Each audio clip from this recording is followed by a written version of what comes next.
Yo, what is going on, Headliner Nation? It's your boy, the Doc, and we are back with another Dynasty Headliner video. This week, we're talking about the NFL Draft. It's right around the corner, and you guys know that every single year, there are players that we think are safe in their current roles that are about to lose their jobs to NFL rookies coming into the league. So I've looked through quite a few mock drafts, listened to hundreds of podcasts about the NFL draft, and here are some players that I think are about to lose their jobs to NFL rookies. Let's jump into it. The first guys on the list that we're going to talk about today are the guys that I would consider the no-doubters. I have no doubt that they will be losing their job after the NFL draft is over. First up, the one that's probably the least surprising on this list, that is Will Levis with the Titans. Now, consensus across the board, including at the Vegas odds, have Cam Ward going number 1 overall to the Titans. I would be shocked if that was not the case. And so Will Levis not going to be a starter at the beginning of next year, assuming nothing happens to Cam Ward this offseason. Now, the other guys that I think are pretty much a lock to lose their jobs are Zamir White and Sincere McCormick over at the Raiders.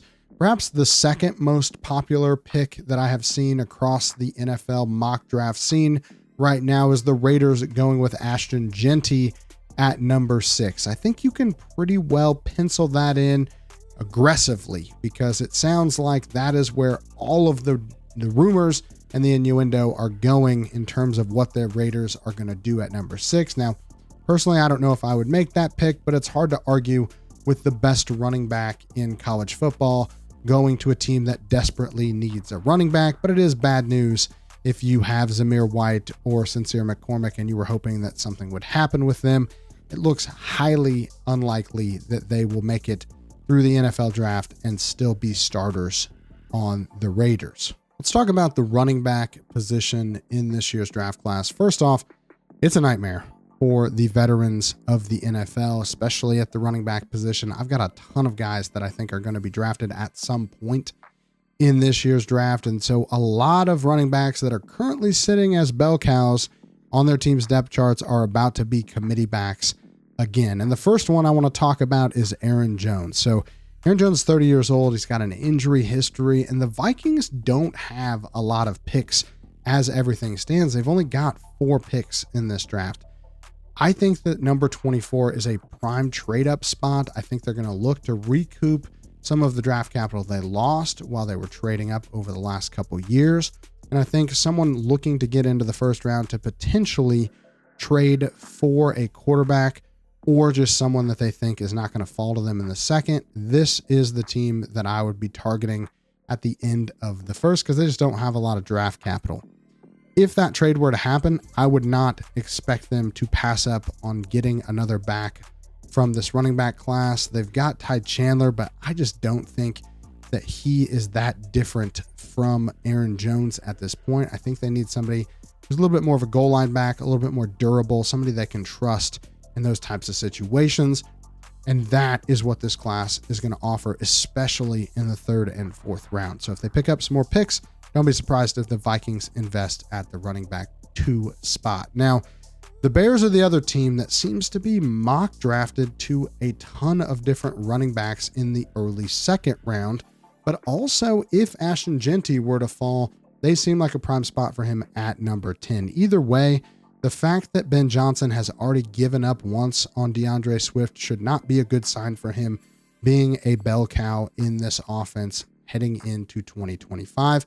I think they're going to look to upgrade at that spot. Now, the last 2 running backs we're going to talk about are Jaylen Warren and Isaiah Pacheco. Both guys I like in a vacuum. I think they're good running backs at their role. The question is, will the team see them as bell cows or will they look for compliments to their skill set? Jaylen Warren has never managed to command a backfield by himself. I'd be very surprised if the Steelers didn't pick up somebody to take carries from him. Same thing with Isaiah Pacheco. I don't think the Chiefs are fully invested in him being their bell cow. I think they see him more as a bruiser. And I would not be surprised if they picked up an electric pass catching back out of this year's class, especially in the middle round. So While both of these guys are good by themselves, I think they're better in a committee, and that's why I would be very worried if I had them going into this year, and especially this draft, as one of my RB1 or 2s on my dynasty squads. I just don't think that they are actually going to be bell cows when push comes to shove and we get to week 1 of the NFL season. Speaking of the Bears, let's talk about Cole Kmet and the tight end position. So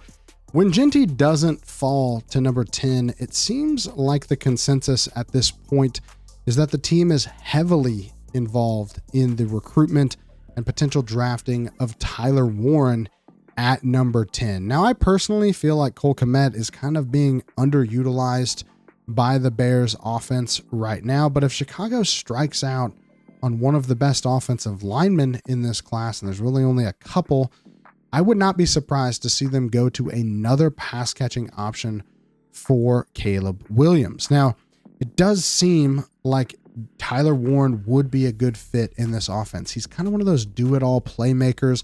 I think that Ben Johnson would see him as a guy that could potentially fill a role like Sam Laporta did in the offense. I just would not be surprised if Tyler Warren fell to 10 if the Bears decided to replace Cole Kmet with Tyler Warren or put Cole Kmet more in a 12 personnel set where he's blocking more often than not. Not ideal for fantasy, but again, Cole Kmet, a guy that a lot of people like in fantasy. I just think his upside is going to be capped if the team is looking for pass catching options at the tight end position, which it seems like, based on the reports out of Chicago, that they are heavily looking at that position specifically. Not sure I love this landing spot for Tyler Warren, but I do think that it's very plausible that we see Tyler Warren falling to the Bears at number 10. Good for Caleb Williams, good for the rest of the offense, bad for Cole Kmet. When looking at this year's draft class, when it comes to wide receivers, there's just not the same type of talent at the top end like there is at the running back position, but there are still a couple guys that I think could step in day one and supplant current wide receiver ones.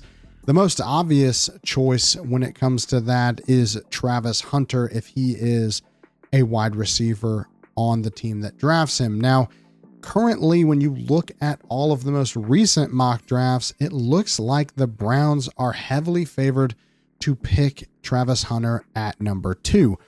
That is not a good thing if you are Jerry Jeudy. I think the Browns are actually an ideal landing spot for Travis Hunter, the player, and for fantasy. It sounds like they would be willing to let him play full-time at wide receiver and corner, at least to start his career. Now, will it stay that way? I don't know, but the question is, if he's playing full-time wide receiver, is he anything less than his team's wide receiver 1? I personally have him as the wide receiver 2 in this class, but he's plenty talented enough to become the wide receiver 1 on whatever team drafts him. And if that is the Browns, Jerry Jeudy is in a lot of trouble. Now, Calvin Ridley is the other guy that I think could be in trouble. He's already 30, and the team's planning to reset their timeline with taking Cam Ward at the number 1 overall pick. If that's the case, I would not be surprised for them to reinvest in the wide receiver position, try to find guys that could build with the offense that Cam Ward is trying to run.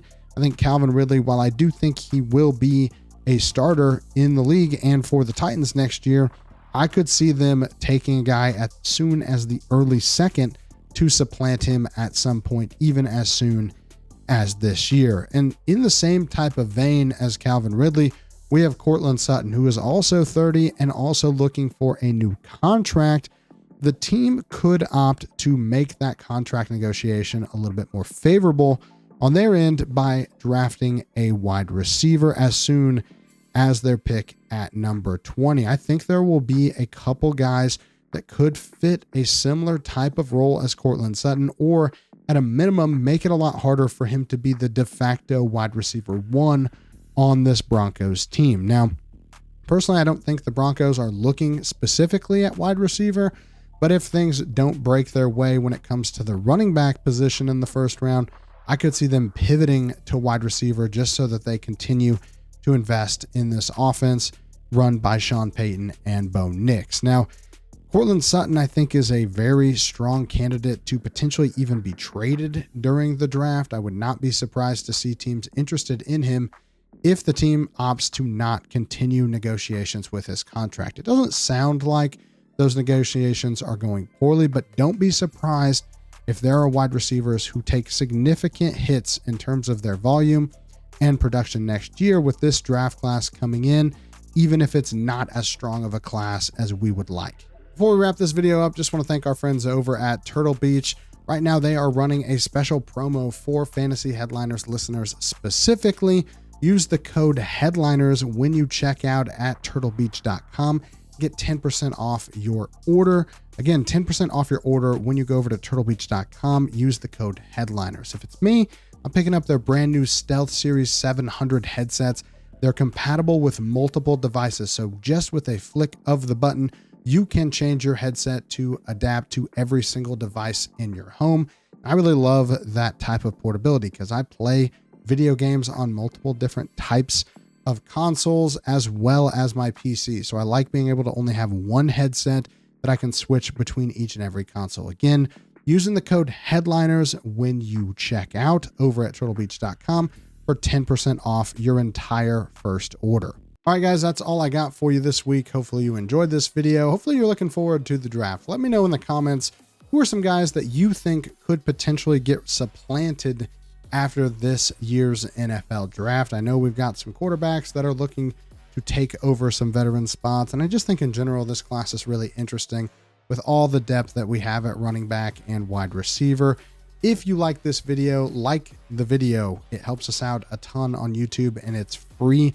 Share the video with your friends, comment down below. All of those things are free to do and they help us out a ton over here at the Headliners. And if you haven't already, hit the join button, become an exclusive member of Headliner Nation, join the Discord, and have great conversations each and every day with a bunch of people that love fantasy football just like you. But that's all I've got, and we will see you next time. Analytics off the chain, all the channels not the same.